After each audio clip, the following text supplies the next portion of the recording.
Good morning, Scott here, known as Cantaloupe to some online, and I'm bringing a video to you today that's interesting to me. It might be of interest to you or someone you know, and that is on the subject of reasons for why people do things and how they are important in defining of the thing itself.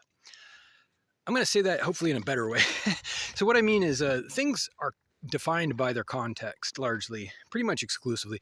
We like to have dependencies on definitions. We like to write something down and act like it has one interpretation, act like the reader or listener or viewer or audience, whoever is, can be expected to interpret it in one way, but that's just never, it's never true. It's never true. First of all, there's ambiguity, right? There's things that demand clarification, that demand expansion or inquiry, some kind of dialogue, hopefully, but that's not always available or convenient, right? So, maybe it's an ancient literature or text that cannot be clarified, for example, but there's plenty of examples.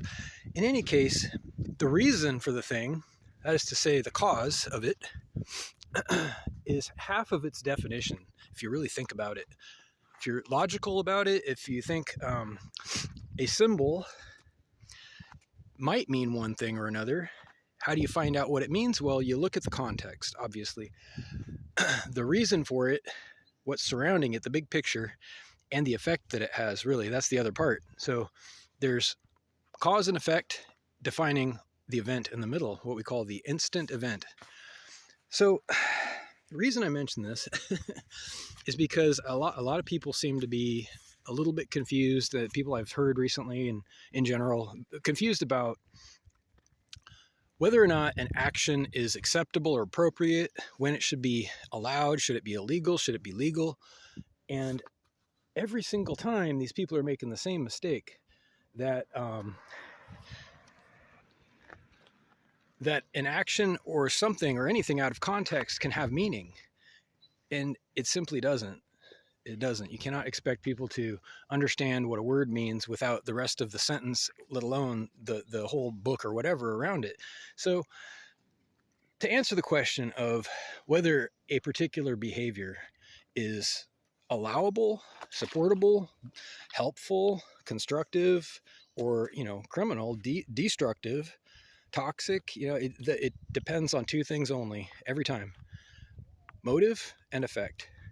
What was the reason for doing it? And I'm going to wrap up by saying one last thing.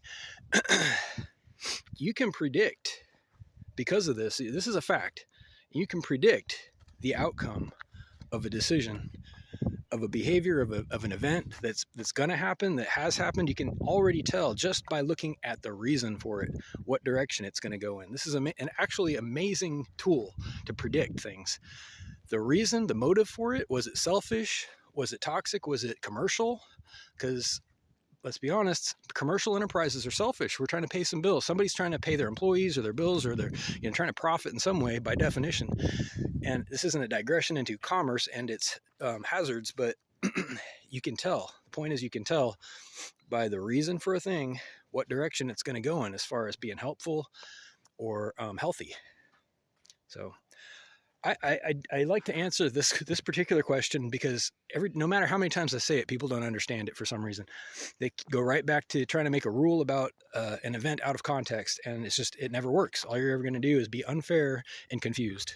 It's the only thing you can do by taking things out of context, which is why it's so important to support the idea of having a moral compass, having some kind of judgment, human judgment, empowering people to think autonomously, to think independently, and to, chew their own food, figuratively, to get stronger and better at that. It's a skill. It's a muscle. Thinking and using judgment can become stronger when you use it. So anyway, I hope everybody has a great day. I'm out here. It's towards the end of June 2025. Beautiful day. Unseasonably cool. So I thought I'd take a little hike up this hill. I'm going to Yorty Creek. It's a nearby water reserve. And I will sign off. I hope everybody has a great day. Reach out with questions or comments to whitehotrobot@gmail.com. Thank you.